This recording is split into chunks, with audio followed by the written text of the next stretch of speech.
So we were first approached by the Office of Sustainability and Adaptation International as to becoming the stakeholders in the neighborhood to identify what the issues are. The issues had already been identified by Adaptation International that this side of town is the most vulnerable at this point. So they approached Fuerza and asked if we would reach out to the community to get more information, to help them to identify what could they do to make it cooler on our side of town, to address the environmental injustices over here, the air pollution. So when they approached us and they asked us, we're like, oh, okay. And then we came up with the idea of, well, what we'll do is we'll give people digital thermometers so they can track the heat in their home. We had one general meeting where we invited the whole neighborhood. They came in, they discussed the issues in the neighborhood. The city was there. And then with that, that's when we started recruiting individuals, asking them, would you be willing to put this digital thermometer in your home and commit to reporting temperatures twice a week for 8 weeks? Yeah. And so we were offering it 50 people. We have been tracking 48 homes since June. And they have been, the people who are participating have been very diligent about making sure that they are in compliance. We're getting ready to wrap up what we have learned. So the city has received these funds, right, where you have to deal with a climate readiness program. So this was one of the things.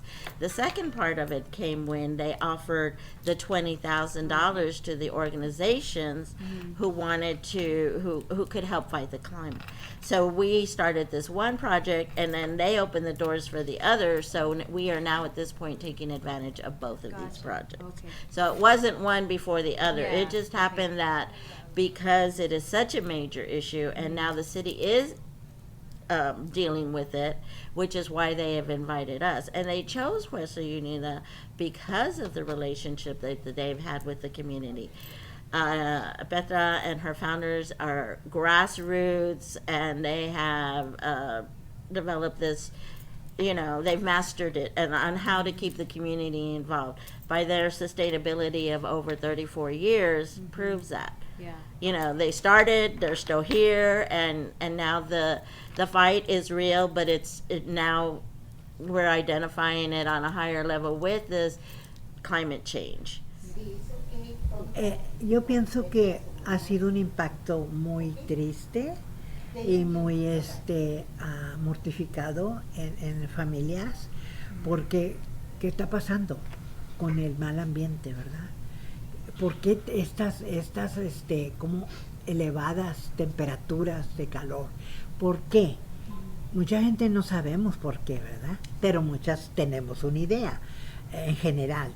Entonces, cuando ellos oyen de este programa, ok, probablemente tienen alguna esperanza de mejorar su estabilidad familiar, ok, porque se están hablando de estos aparatos que pueden ayudar, ¿verdad?, a que su calor o su frío mejore en estas viviendas, en estas casas.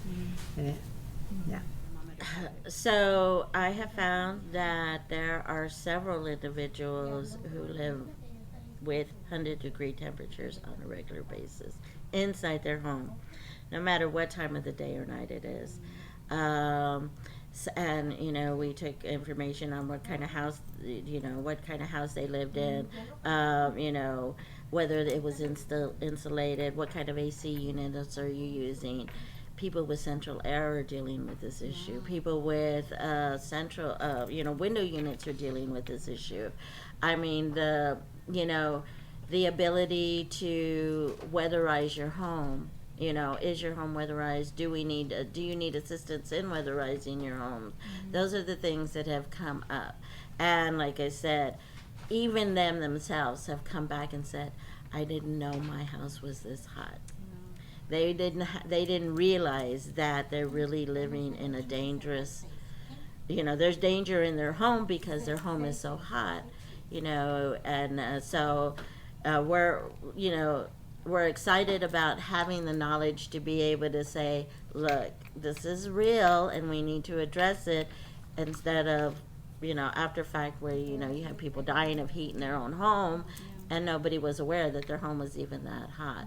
So the response in the community has been really nice because they are stepping up and saying, you know what, I'm living, it's 80 degrees and it's, 10 o'clock at night inside the house and I've had my AC on all day, and, so it's those kinds of things that they're acknowledging, and now they're like, oh, okay. Yeah, and what we can do is just to be como un puente, ¿verdad?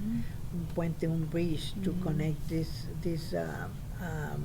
basic necessities in the community to the CPS or to wherever we had to go, to present this kind of work that we've done, to help la comunidad, the neighborhood in this area.